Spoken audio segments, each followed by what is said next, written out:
दोस्तों, आज की कहानी का शीर्षक है जिंदगी इसी का नाम है। मैंने आज गाजर का हलवा बनाया था तो सोचा नीलम आंटी को देकर आती हूँ। वे मेरे पड़ोस में ही रहती हैं और उनसे मेरा रिश्ता एक माँ बेटी के रिश्ते जैसा ही है। इसी बहाने उनसे मिल लूँगी। 2 दिन से ऑफिस के काम की वजह से उनसे मिल नहीं पाई। मैं उनके घर की डोरबेल बजाने ही जा रही थी कि अंदर से किसी के रोने की आवाज़ सुनाई दी। मैं मन ही मन सोचने लगी, यह देखो आंटी जी फिर से रोने लगी। पता नहीं आज फिर से अकेले बैठे हुए उन्हें क्या याद आ गया होगा। लेकिन सोचते सोचते मैंने बेल बजा दिया। अंदर से रोने की आवाज़ बंद हो गई। तब मैंने दूसरी बार बेल बजा दी। तब जाकर आंटी जी ने दरवाज़ा खोला। मैंने आंटी जी से कहा, आंटी जी क्या कर रही हैं? मैं कब से डोरबेल बजाए जा रही हूँ। आज मैंने गाजर का हलवा बनाया है, वहीं देने आई हूँ। सोचा इसी बहाने आपसे बातें भी हो जाएंगी। जरा चख के तो बताइए कैसा बना है गाजर का हलवा। लेकिन नीलम आंटी तो मेरी बात सुनकर फिर से फूट फूट कर रोने लगी। उनको हंसाने के लिए मैंने नीलम आंटी से फिर से कहा, क्या हुआ आंटी जी, क्या आपको गाजर का हलवा पसंद नहीं है? आपको कुछ और चाहिए था क्या? मुझे क्या पता। अच्छा चलो ठीक है, इसे कचरे के डब्बे में फेंक देती हूँ। मेरी बात सुनते ही नीलम आंटी ने मेरे हाथ से डिब्बा ले लिया और कहने लगी, अरे पगली, किसने कहा तुमसे कि मुझे गाजर का हलवा पसंद नहीं है? कहते हुए आंटी जी रोते रोते हंसने लगी और डिब्बे में से हलवा खाने लगी और हलवा खाते खाते कहने लगी कि बहुत अच्छा बना है हलवा। और दूसरे ही पल हंसते हंसते फिर से रोने लगी। उनको रोता हुआ देख मेरी आंखें भी भर आई और मैंने उनको गले लगा लिया। कुछ पल के लिए मैं उनका दर्द महसूस करने की कोशिश करती रही, मगर जिसका दर्द हो वही जाने। आंटी जी का चेहरा अपने हाथों में लेते हुए मैंने उनसे कहा, क्या हुआ आंटी जी, आज फिर से अकेले रो रहे हो? आपको कुछ चाहिए था क्या? या आपसे किसी ने कुछ कहा क्या? मगर कुछ देर तक आंटी जी बस रोती रही। बहुत समझाने के बाद उन्होंने कहा कि बेटी, अब तुमसे क्या छुपाना। तुम्हारे अंकल के जाने के बाद मैं तो जैसे बिल्कुल अकेली ही पड़ गई हूँ। वह थे तो उनके लिए चाय बनाना, खाना बनाना, कपड़े धोना, मंदिर जाना, बाहर घूमने जाना, कभी लड़ना, कभी झगड़ना, कभी खुद खरी खोटी सुनाना, यह सब बातें करते थे और अच्छा भी लगता था। वह थे तो पूरे घर में कितनी रौनक थी। अब एक सन्नाटा सा छा गया है। मुझे कुछ भी अच्छा नहीं लगता। मेरी बेटी रमा की शादी यहाँ से दूर दिल्ली शहर में हुई है और वह भी एक संयुक्त परिवार में रहती है। फ़ोन पर रोज़ बातें हो जाती हैं। मैं चाह कर भी उसके साथ नहीं रह सकती और वह चाह कर भी मेरे पास नहीं आ सकती। तुम्हारे अंकल के बिना पूरा दिन कैसे भारी हो जाता है तुम्हें पता नहीं। मैं घर संभालती थी तो वह बाहर का सारा काम, मतलब कि बैंक का काम, उनका ऑफिस, बिल भरना, पैसों का सारा हिसाब किताब और कुछ भी वही संभालते थे। मुझे उन्होंने कभी कुछ नहीं बताया। मुझे जब भी जितने पैसों की ज़रूरत होती बिना कोई सवाल किए मेरे हाथ में रख देते। बैंक में जाती हूँ तो कहते हैं कि आप ऑनलाइन ही सब कुछ कर सकती हैं।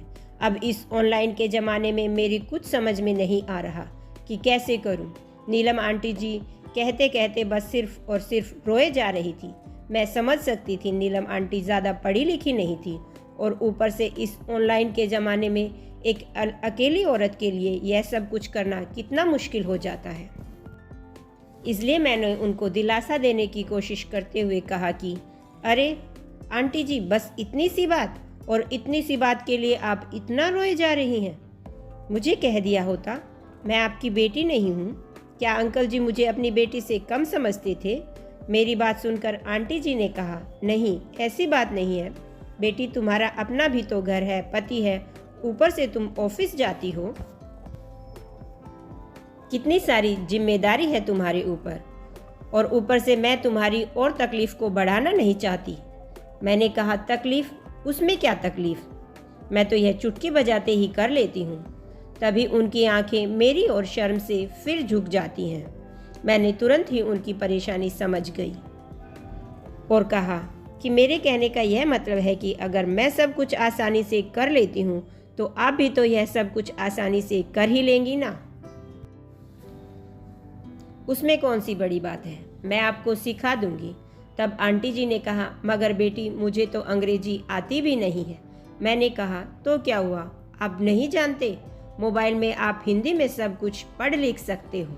आंटी जी ने कहा, क्या सच में ऐसा होता है? मैंने कहा, क्यों नहीं, आजकल तो सब कुछ घर बैठे ही हो जाता है। आपको किसी चीज़ के लिए बाहर जाने की ज़रूरत नहीं है। आंटी जी ने कहा, मगर फिर भी बहुत डर लगता है, गलती से अगर कुछ गड़बड़ कर दी तो? मैंने कहा, तब भी कुछ नहीं होगा, अगर कुछ ऐसा वैसा हो गया तो मैं देख लूँगी। अब आपको सब कुछ सिखाने की जिम्मेदारी मेरी। आंटी जी ने कहा, मगर बेटी तुम अब भी नहीं समझ रही, मेरे लिए यह बहुत मुश्किल है। मैंने कहा, मैं सब समझ रही हूँ, आप क्या कहना चाहती हैं, लेकिन आप कोशिश तो कर ही सकती हैं ना। अगर नहीं आया तब भी कोई बात नहीं, हम कुछ और सोचेंगे, मगर आप शुरू तो कीजिए। आंटी जी, मगर बेटी। मैंने कहा, अगर मगर कुछ नहीं। देखो आंटी जी, मैं आपको समझाती हूँ। जैसे कि मेरे लिए ऑफिस का काम करना या ऑनलाइन मोबाइल पर सब कुछ करना जितना आसान है, उतना ही आसान आपके लिए खाना बनाना है ना। मुझे शादी से पहले कहाँ खाना बनाना आता था, धीरे धीरे सब सीख लिया। फिर भी आपके जितना अच्छा खाना बनाना और आपकी जितनी चीज़ें बनानी नहीं आती। आप जैसे घर संभालते आई हैं, वह सब मेरे लिए आज भी मुश्किल है, मगर जैसे तैसे कर ही लेती हूँ। इसी वजह से कई बार मेरे और मेरे पति के बीच में झगड़ा भी हो जाता है, पर ठीक है ना। दूसरे दिन एक दूसरे को सॉरी भी बोल देते हैं।